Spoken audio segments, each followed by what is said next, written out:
आजच्या या पत्रकार परिषदेच्या माध्यमातून सुरुवातीलाच मला धाराशिव जिल्ह्यातील जनतेचे मनापासून आभार व्यक्त करायचे आणि शब्द द्यायचा आहे की ज्या कारणासाठी आपण भारतीय जनता पार्टीला आणि महायुतीला निवडून दिलेलं आहे ते सर्व विकासाभिमुख कामं करण्याची जबाबदारी आम्ही स्वीकारलेली तर आहेच, पण त्याबद्दल आम्ही शब्द दिला आहे आणि त्याच्याच बरोबरीने आठही आपल्या ज्या नगरपरिषद आहेत आणि खास करून जिथे भारतीय जनता पार्टीचे नगराध्यक्ष आहेत, भारतीय जनता पार्टीची मेजॉरिटी आहे, अशा ठिकाणी तर अतिशय ताकदीने जनतेची सेवा करत असताना पारदर्शकता आणून प्रशासन जे आहे ते अतिशय गतिमान करण्याची आम्ही जबाबदारी स्वीकारलेली आहे।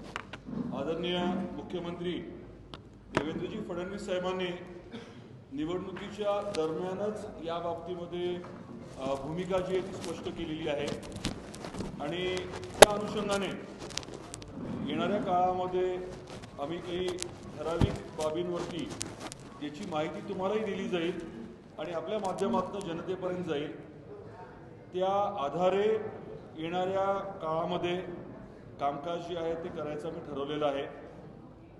आज आपण सर्वजण बघू शकता की जनतेने प्रचंड विश्वास महायुतीवरती टाकलेला आहे। महायुतीवरती विश्वास टाकत असताना 8 पैकी 4 ठिकाणी भारतीय जनता पार्टी, 4 ठिकाणी शिवसेना, अशा पद्धतीने पूर्ण 100% यश हे महायुतीला मिळालेलं आहे। येणाऱ्या काळामध्ये महायुती म्हणूनच सकारात्मकतेने काम करण्याची आमची सर्वांची प्रक्रिया जी आहे ती राहणार आहे। तसे आम्हाला नेत्यांकडून स्पष्ट असे आदेश देखील आहेत। धाराशिव शहराच्या बाबतीत सांगायचं म्हटलं तर सर्वांगीण विकासाच्या अनुषंगाने आम्ही ही निवडणूक लढलोय। आम्ही काय काय करणार हे कागदावरती व्यवस्थित पॅम्फलेटच्या माध्यमातून माझ्या सहीनिशी आवर्जून दिले आणि तो आमचा इथला अजेंडा राहणार आहे। तसंच तुळजापूरच्या बाबतीत देखील जे काही घडलं गेल्या काही महिन्यांपासून तुम्ही सर्वांनी बघितलं, ज्यांनी जे केलं ते त्यांना लखलाभ, परंतु जनतेने पूर्ण विश्वास ठेवून जी आम्हाला जबाबदारी दिली आहे, आई तुळजाभवानीने आम्हाला जी संधी दिली त्या संधीच्या माध्यमातून तुळजापूरचा कायापालट अतिशय ताकदीने आम्ही सुरू केलेला आहे।